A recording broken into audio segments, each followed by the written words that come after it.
Hello everyone, welcome to be optimistic. तो ये आपकी वीडियो है, इसमें एसएससी सीजीएल 20 इसकी पूरी स्ट्रेटेजी जो आप लोग की रहेगी अगले 2 महीने की, वो मैं आपसे शेयर करने वाला हूँ। और ये आपको 60 डेज तक यही चीज़ फॉलो करनी है, सेम जैसा मैं बता रहा हूँ आपको। 100% आपका सिलेक्शन होगा इस एग्ज़ाम में। ये मैंने आज मॉक दिया था, उसका ये परफॉर्मेंस है और ऐसा ही रिजल्ट आपका भी आने लगेगा। ठीक, अगर आप अच्छे से इसको फॉलो करेंगे तो मैं स्ट्रेटेजी स्टार्ट करता हूँ। और याद रखना कि आप अगर इसे वीडियो को देख रहे हैं तो आप तभी देखना अगर आप इसे 100% फॉलो कर सकें। आपको ऑनेस्ट रहना है और इसको पूरा पूरा फॉलो करना है, तभी आपको रिजल्ट मिलेगा। देखिए, सबसे पहले मैं आपको एक ओवरव्यू दे देता हूँ कि क्या क्या ओवरव्यू रहेगा क्वांट, इंग्लिश, जीके और रीजनिंग का। तो ओवरव्यू में मुझे ये बताना है आपको बस कि क्वांट का सेक्शन आपको पता है सबसे इंपॉर्टेंट है, बिकॉज प्रीलिम्स में आना है 50 मार्क्स का और फिर मेंस में भी आना है 200 नंबर का। सिमिलरली इंग्लिश भी आपका प्रीलिम्स में आएगा 50 नंबर का और फिर मेंस में आएगा 200 नंबर का। जीके आपका प्रीलिम्स में आएगा 50 नंबर का और रीजनिंग में आपका प्रीलिम्स में आएगा 50 नंबर का। ये आपका ओवरव्यू, और क्या क्या चीज़ हमें इसमें पढ़नी है ये मैं आपको बताता हूँ। कलर चेंज करते हैं। पहले सबसे पहले आपको क्वांट में पढ़ना पड़ेगा अरिथमेटिक, और आप चाहें तो इसके साथ साथ पैरेलल एडवांस भी पढ़ सकते हैं। और आपका एक रह जाता है सेपरेट डीआई। ये 3 चीज़ आपको इसमें कवर करनी है। इंग्लिश की बात करते हैं। इंग्लिश में आपको ग्रामर, वोकैब और कॉम्प्रिहेंशन, ये 3 चीज़ें आपको आनी चाहिए, तब आप इंग्लिश में स्कोर कर पाएंगे। जीके की बात करते हैं। जीके में आपको स्टैटिक जीके, उसके बाद साइंस, उसके बाद करंट अफेयर्स और लास्ट में जो आपकी हिस्ट्री, जियोग्राफी, पॉलिटी, इकोनॉमिक्स, इसका थोड़ा थोड़ा आपको आना चाहिए। ठीक, रीजनिंग में आपको क्या क्या आना चाहिए।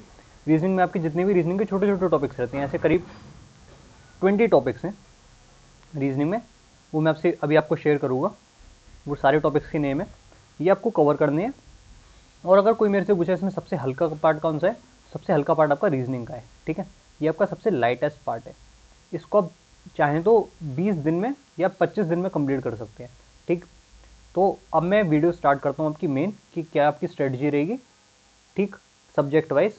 और ट्राई करूँगा कि वीडियो ब्रीफ रहे, बट फिर भी आप लोग लास्ट तक देखना, तभी आपको इसका बेनिफिट मिलने वाला है। और उसी सीक्वेंस में आपको चीज़ों को करना है, और कहाँ से करना है ये भी बताऊँगा आपको। देखिए गाइस, सबसे पहले मैं मान के चलता हूँ कि आप एकदम फ्रेश स्टार्ट कर रहे हैं, इसमें आपको इसमें अभी तक कोई एक्सपीरियंस नहीं है एकदम। अगर आप नए नए स्टार्ट कर रहे हैं, अगर आप एकदम नूब हैं, तो आप करिए ये कि पहले आप क्वांट में परसेंटेज टॉपिक पढ़ के देखिए। इस टॉपिक को आप लेक्चर्स आपसे देखिए पहले, यूट्यूब से या फिर कहीं से, जहाँ से आपको ठीक लगे। आप कहीं से भी पढ़ेंगे आपको फ़ायदा ही होगा। ऐसा नहीं है कि कोई बहुत ही डिफिकल्ट क्वेश्चन आने हैं, जहाँ से आप पढ़ेंगे वो सारा कंटेंट सेम है। लेक्चर्स और आपको कुछ क्वेश्चंस करने हैं, प्रैक्टिस क्वेश्चन। आप चाहें तो इसी चैनल से पढ़ सकते हैं, मैंने पहले से पढ़ा रखा है। ठीक, जैसा जहाँ से आपको ठीक लगे। बस इतना आपको पहले हफ्ते में करना है, बिकॉज आपने नया नया स्टार्ट करा है, तो आपको थोड़ी प्रॉब्लम होगी स्टार्ट में। इंग्लिश में आप लोग क्या करिए कि ओनली सेट लगाइए, जो प्रीवियस ईयर के सेट हैं उसको आप ढूंढ लीजिए। टेक्स्ट बुक पे आपको मिल जाएंगे, ग्रेडअप पे मिल जाएंगे। और आप उसमें से इंग्लिश के जो 25 क्वेश्चन आए हैं, आप 7 दिन उनको लगाइए। आप देखिए कि आपके उसमें नंबर कितने आ रहे हैं। ठीक है, बहुत कुछ डिपेंड करेगा आपका इन मार्क्स पर। लेट से आपके मार्क्स अगर स्टार्ट में आ रहे हैं 30, 50 में से आपके 30 नंबर आ रहे हैं, जनरली आप स्टार्ट करेंगे तो आपके इतने ही आएंगे। ठीक है, तो ये बहुत ही अच्छी स्टार्ट है, मेरी बात मानिए। यहाँ से आप लोग आसानी से 45 तक जा सकते हैं। ठीक है, अगर आपके इससे ज़्यादा आ रहे हैं तो और अच्छी बात है। इससे आपको जज हो जाएगा कि आपका लेवल क्या है। तो आपको 7 दिन तक 7 से लेकर 10 इतने सेट्स लगाने हैं। किसके? इंग्लिश के। ठीक है, और कहाँ से आपको मिलेंगे? प्रीवियस ईयर पेपर जो है उसमें आप केवल इंग्लिश को अटेम्प्ट करिए, इंग्लिश सेक्शन को एक लिमिटेड टाइम में। ठीक, वो टाइम कितना हो सकता है? 15 मिनट ले लीजिए आप। ठीक, अब आता हूँ मैं जीके पर। जीके में आपका पहला वीक है, आप स्टार्ट करिए ज्योग्राफी से, बिकॉज ज्योग्राफी में बहुत सारे स्टैटिक टॉपिक्स अपने आप आ जाते हैं। ज्योग्राफी को आप द वैदिक एकेडमी, ये एक यूट्यूब चैनल है, मैं नाम लिख देता हूँ यहाँ पर।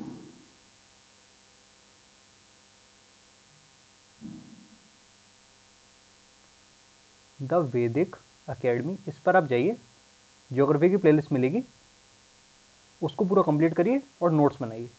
केवल इंपॉर्टेंट बात जो है वो आप नोट्स में लिखिए और इसको आप विद इन 1 वीक कंप्लीट करके देखिए। ठीक, अब आते हैं रीजनिंग पे। रीजनिंग में आप लोग पहला टॉपिक उठाएंगे, सबसे पहले आपको उठाना है काउंटिंग ऑफ फिगर्स।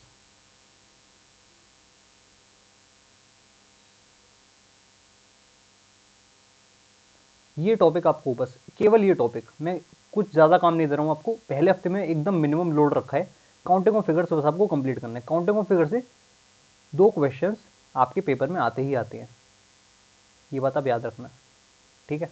इतना आपको पहले हफ्ते में करना है, एकदम गांठ बांध दीजिए इस बात को, ठीक है। अब मैं आता हूँ कि डिटेल्ड हम लोग को क्या क्या पूरा कवर करना है। जब आप ये कंप्लीट कर लें तो आपको लगेगा कि आपकी एक स्टार्ट हो चुकी है, ठीक है, आपको एक हेड स्टार्ट मिलेगा बाकी लोग के कंपैरिजन में। इस हेड स्टार्ट से आपको आगे जाना है इतना करने के बाद, ठीक है। तो गाइस सबसे पहले मैं रीजनिंग आपको बता दूं, रीजनिंग में आपको क्या क्या करना है।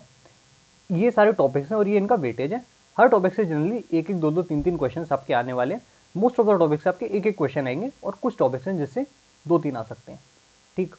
तो आपको करना है इसमें ये है कि आपको स्टार्ट करना है एनालॉजी से, ये आपका टॉपिक है, इससे आप स्टार्ट कर लीजिए काउंटिंग फिगर जो मैंने बताया था उसको करने के बाद, ठीक है। उसके बाद आप आइए सीक्वेंस में आप जा सकते हैं इसमें, ठीक है। इसमें कोई वो नहीं है कि आपको कोई पहले करना कोई बाद में करना है, बिकॉज आप वेटेज पर जाइए, इनमें कोई आपस में रिलेशन है नहीं, सारे टॉपिक्स अपने आप में अलग हैं, ठीक है। तो आप इसी तरीके से सीक्वेंस वाइज इसमें आगे बढ़िए, इसी फोटो के अकॉर्डिंग, राइट। जैसे अगर आप स्टार्ट के 10 टॉपिक्स कर लेंगे तो आपका काफ़ी पोर्शन पहले कवर हो जाएगा। और आप टारगेट रखिए कि डेली आपको एक टॉपिक खत्म करना है रीजनिंग का, बिकॉज टाइम हमारे पास कम है। तो डेली आपको एक टॉपिक फिनिश करना है रीजनिंग का। फिनिश करने का मतलब कहाँ से करना है ये तो बता ही दूँ, आपको यूट्यूब पर सर्च करना है रीजनिंग बाय राहुल सर, इनकी वीडियोस आपको मिल जाएंगी, प्लेलिस्ट है उसमें आपको अप्रॉक्स 60 वीडियोस मिलेंगी, पर टॉपिक 2-3 वीडियोस हैं, ठीक है। तो ये सारी वीडियोस आपको हर एक टॉपिक वाइज करनी है, राइट, और इसके नोट्स आपको बनाने हैं, ये ज़रूरी है, ठीक है। इतना आपको रीजनिंग के लिए करना है और इसके बाद रीजनिंग में आपको कभी दिक्कत नहीं आएगी। अब मैं आगे मूव करता हूँ, अब हम लोग बात करते हैं क्वांट की। देखिए क्वांट अपने आप में बहुत वास्ट है, बट प्रीलिम्स में होता क्या है कि इसके कुछ टॉपिक्स ही हैं सेलेक्टेड जो आते हैं, है ना। तो हमको उन्हीं टॉपिक्स पर ज़्यादा फोकस करना है जो प्रीलिम्स में आते हैं स्टार्ट में, बिकॉज जो कुछ टॉपिक्स रह गए हैं वो हम मेंस में कवर कर सकते हैं। तो प्री में जो आपके टॉपिक्स आते हैं वो मैं आपको बताने जा रहा हूँ। सबसे इंपॉर्टेंट प्री के हिसाब से रहता है, ये आपका केवल जो मेंस का डिवीजन है वो है, बट इसी का एक रेप्लीकेशन हमको प्री में देखने को मिलता है कि ज्योमेट्री सबसे इंपॉर्टेंट होता है। ज्योमेट्री के आपको 4 क्वेश्चन तक 25 में से देखने को मिलेंगे, टोटल क्वेश्चन 25 होते हैं, आपको पता होगा। उसमें से 4 सवाल आपके ज्योमेट्री के होंगे, फिर आपके 2-3 सवाल मेंसुरेशन के होंगे, इसी तरीके से 2-3 सवाल आपके ट्रिग्नोमेट्री के होंगे और डीआई के आपके 5 सवाल होंगे। तो ये अगर मैं 5 टॉपिक्स मिला दूँ ना, 4 टॉपिक्स, तो ये अकेले आधा पेपर आपका कवर कर देंगे। इसमें आप एलजेब्रा भी इंक्लूड कर लीजिए। तो ये सारे एडवांस के जो टॉपिक्स हैं, ये जो एडवांस के टॉपिक्स हैं इनका वेटेज बहुत ज़्यादा है, तो एडवांस को आपको हल्के में नहीं लेना है। एडवांस मैथ्स जो है आप चाहें तो इसे पहले यही स्टार्ट कर लें, जैसा आपका मन लगे आपको। मेरा रिकमेंडेशन ये है कि आप पहले परसेंटेज कंप्लीट करें, उसके बाद आप आए प्रॉफिट लॉस पर।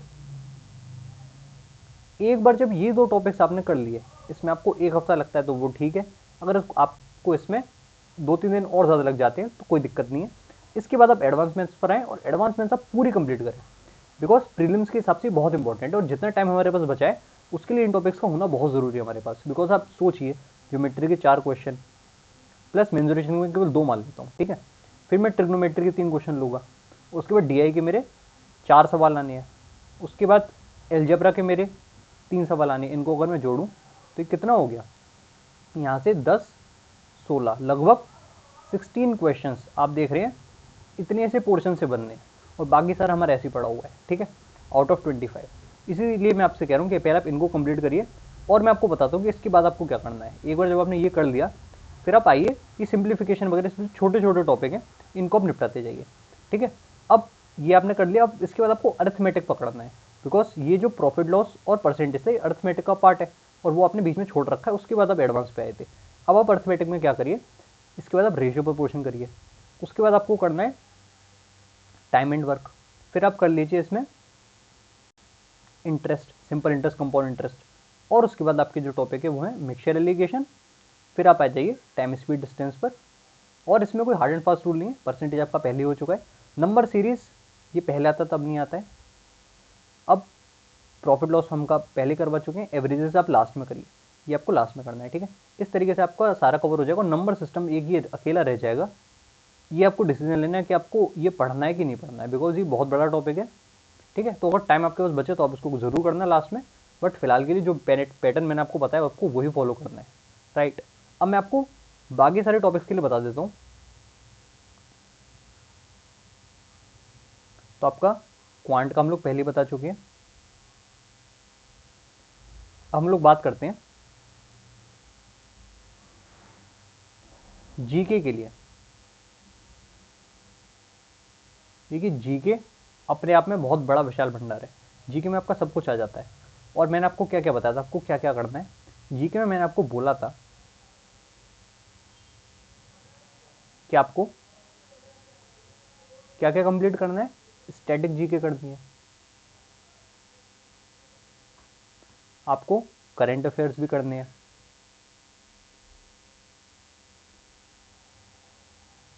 उसके अपार्ट जो तीन चीज़ें मैंने बताई थी वो थी हिस्ट्री, ज्योग्राफी, पॉलिटी और इकोनॉमिक्स।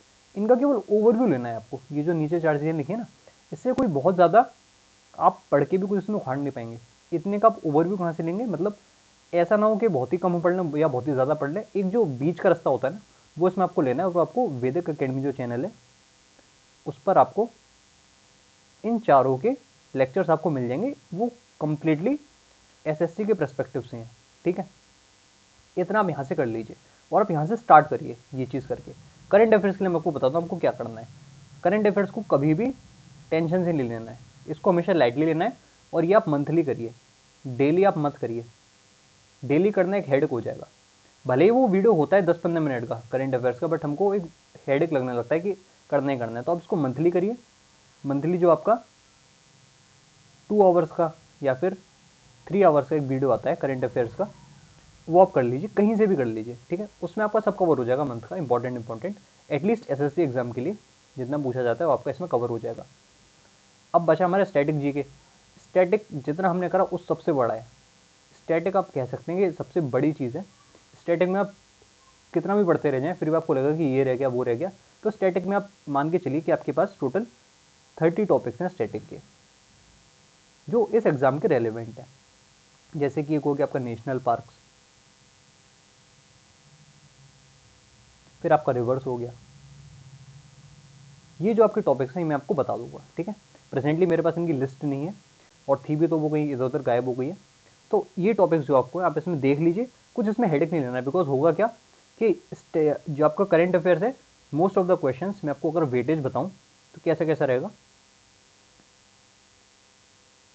कि करंट अफेयर से आपके रहेंगे पेपर में अप टू 5 क्वेश्चंस। इससे ज़्यादा भी हो सकते हैं, बट मिनिमम 5 तो रहेंगे। फिर मैं आ जाऊँ इस सब पे, इस सब से कुल मिला के आपके 5 क्वेश्चन आ जाएंगे। फिर आपका जर्नल साइंस भी रहता है, उस साइंस के आपको 4 क्वेश्चन मिल सकते हैं। तो 14 क्वेश्चन आपके ऐसे ही हो गए। ठीक है, और उसके पार्ट 1-2 क्वेश्चन मिसलेनियस रहते हैं। ठीक है, तो स्टैटिक जीके से ऐसा नहीं है कि पूरा पेपर इससे आना है। आप कह सकते हैं कि स्टैटिक जीके से आपके 8-9 क्वेश्चन आ सकते हैं। और वो क्वेश्चन कहाँ कहाँ से आते हैं, जैसे डांस फॉर्म आपका हो गया, ये मैं लिखना भूल गया। तो ऐसे बहुत सारे टॉपिक्स हैं। ठीक है, मैं आपको एक वीडियो में सेपरेट बता सकता हूँ, बिकॉज इसमें बताया तो बहुत लंबा हो जाएगा। और आप खुद से भी आप स्टैटिक जी के प्लेलिस्ट यूट्यूब पर कोई भी सर्च करेंगे तो उसको आप देख सकते हैं। प्रेफर करना कि छोटा ही वीडियो देखें जिसमें ज़्यादा डिटेल में ना हो, बिकॉज हमको डिटेल में जाना ही नहीं है। ठीक, ये सब आपके जीके के लिए है। अब फाइनली मैं आपको इंग्लिश के लिए बता देता हूँ।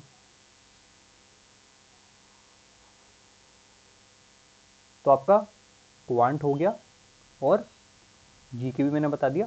हम लोग बात कर रहे हैं इंग्लिश की। इंग्लिश में आपको क्या करना है, इंग्लिश में देखिए 3 चीज़ें मैंने बताई थी। सबसे पहले ग्रामर, वोकैब, और तीसरे पर क्या था, कॉम्प्रीहेंशन। तो देखिए इसको अलग अलग आपको करना है। ग्रामर के लिए प्लिन टू पैरामाउंट, ये बुक जो है, इसके जो स्टार्टिंग के चैप्टर्स हैं वो आप समझ जाएंगे। आप बुक को PDF इसकी डाउनलोड करेंगे या आपके पास बुक अगर है तो और भी अच्छी बात है। तो स्टार्टिंग के जो चैप्टर्स हैं वो आपको बस करनी है, जिसमें आपके जितने भी ग्रामर रिलेटेड टॉपिक्स हैं वो, ठीक है। उसमें लास्ट में जो चीज़ गिवन है वो नहीं करनी है आपको। वोकेबलरी पे आते हैं। वोकेबलरी पे हम लोग को बस एक बुक लगानी है, वो है ब्लैक बुक। इस बुक को आपको पूरा कंप्लीट करना है। पूरा कंप्लीट करने का मेरा मतलब ये नहीं कि सब कुछ आपको एक एक वर्ड उसमें वो कर ले जाना है, बस जो बीच में उसमें एक 4000 करके कुछ वो है, 4000 शायद 1 वर्ड सब्सटीट्यूशन है, उनको आप शायद रिमूव कर दीजिए तो ठीक रहेगा। बाकी एंटोनिम सिनोनिम जितने वो आप कर सकते हैं, और जो प्रीवियस ईयर वाले हैं वो आप कर सकते हैं। उतने से आपका बहुत हो जाएगा, इससे ज़्यादा इंग्लिश में आपको ज़रूरत नहीं पड़ेगी। और इनफैक्ट जो आपका एग्जाम में वोकेब आने वाला है वो बहुत हल्का आने वाला है, और आपको वोकेबलरी पहले से थोड़ी बहुत भी आती है तो आप उसमें फंसेंगे नहीं, ठीक है। तो ये 2 चीज़ें आपकी हो गई। अब हम आते हैं कॉम्प्रीहेंशन पर। देखो कॉम्प्रीहेंशन को सही करने का सबसे सही तरीका ये है कि आप न्यूज़पेपर रीड करें। पूरा न्यूज़पेपर नहीं चाटना है, बस कुछ जो चीज़ आपकी फेवरेट है उसको आप देख लीजिए दिन में 10 से 15 मिनट, उससे ज़्यादा नहीं, ठीक है। और आप ऑनलाइन आर्टिकल्स जो आप पढ़ते हैं नेट पर, न्यूज़ के आर्टिकल्स या फिर कुछ भी, वो आप पढ़िए इंग्लिश में, ठीक है। और भी आप वेबसाइट फॉलो कर सकते हैं इंग्लिश रीडिंग के लिए, कुछ भी आप करिए, उसमें कुछ स्पेसिफिक नहीं है। और प्रीलिम्स के लिए आपको जो चीज़ प्रैक्टिस करनी है वो केवल है क्लोज टेस्ट। आपको केवल क्लोज टेस्ट आनी चाहिए, बिकॉज वही आपका प्रीलिम्स में आता है। और मेंस आते आते आपको इतनी एक्सपर्टीज हो ही जाएगी कि आप RC भी कर सकेंगे। क्लोज टेस्ट में आपके होता है क्या है कि एक पैराग्राफ होता है, उसमें इस तरीके से फिल इन द ब्लैंक्स रहते हैं अलग अलग, तो वो एक ग्रुप होता है, तो 5 क्वेश्चन आपके डायरेक्ट यहाँ से बनते हैं। और ये बहुत अच्छी अपॉर्चुनिटी होती है स्कोर करने के, बिकॉज ये क्वेश्चंस बहुत इजी रहते हैं अगर आपको क्लोज टेस्ट आता है तो, ठीक है। तो ये आपको जहाँ से भी मिले 10-15 क्लोज टेस्ट आप लगाइए एक वीक में। इस तरीके से पेपर से पहले आपको ये सारी चीज़ें कवर करनी है।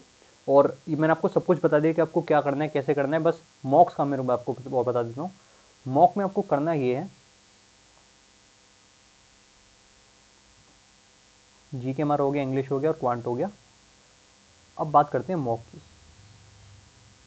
मॉक में देखिए, आपको मैं बताऊं, कोई मॉक लेने की ज़रूरत नहीं है, आपको केवल जो प्रीवियस ईयर पेपर है वो ही लगानी है। अगर मैं सच बोलूं तो अगर आप CGL 18 और 19, ज़्यादा समय है तो 17 भी, इन तीनों के जो प्रीलिम्स के सेट हैं, जैसे 18 में आपके आप देखेंगे तो 20-22 सेट, उससे ज़्यादा सेट है आपके। इसी तरीके से 19 और 17 में भी कुल मिला के आपको 50 से ज़्यादा आपको पेपर्स मिल जाएंगे प्रीवियस ईयर के, ठीक है। इनको आप लगाइए, ठीक। इतना आप लगा लेंगे ना, उतने में आपके नंबर 170 आने लगेंगे 200 में से, और इतने नंबर पे आपको नॉर्मलाइज होकर स्कोर बहुत आगे चला जाएगा, ठीक है। सेम मैं कह रहा हूँ कि अगर आपकी ये भी आप कर लिया, आपने आप इतने तेज हैं कि आपने ये भी कंप्लीट कर लिया, तो आप CHSL पे आ जाइए। CHSL के आप मॉक लगाइए। CHSL के आपको और भी ज़्यादा मिल जाएंगे, 70 से ज़्यादा पेपर्स इन्हीं ईयर के, ठीक है।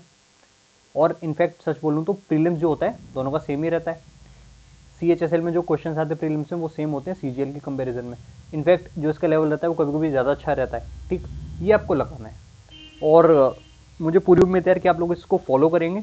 और स्टार्ट में होगा क्या कि आपका पहले दिन तो अच्छा स्कोर आएगा नहीं, पहले दिन आप पेपर देंगे आपका स्कोर हो सकता है 100 भी ना आए, हो सकता है कोई ऐसा हो जिसका 130 आज तक आ जाए, ठीक है। यहाँ से आपको उठना है और आपको 160 तो क्रॉस करना ही करना है, ये मेरा मकसद है आपको बताने का, ठीक। इतना आप लोग कर लीजिए, और कोई डाउट हो तो आप कमेंट बॉक्स में लिखिए, मैं उसका रिप्लाई आपको ज़रूर करूँगा इस वीडियो में, ठीक है। चलिए इस वीडियो को यहीं तक रखते हैं, बाय बाय, टेक केयर।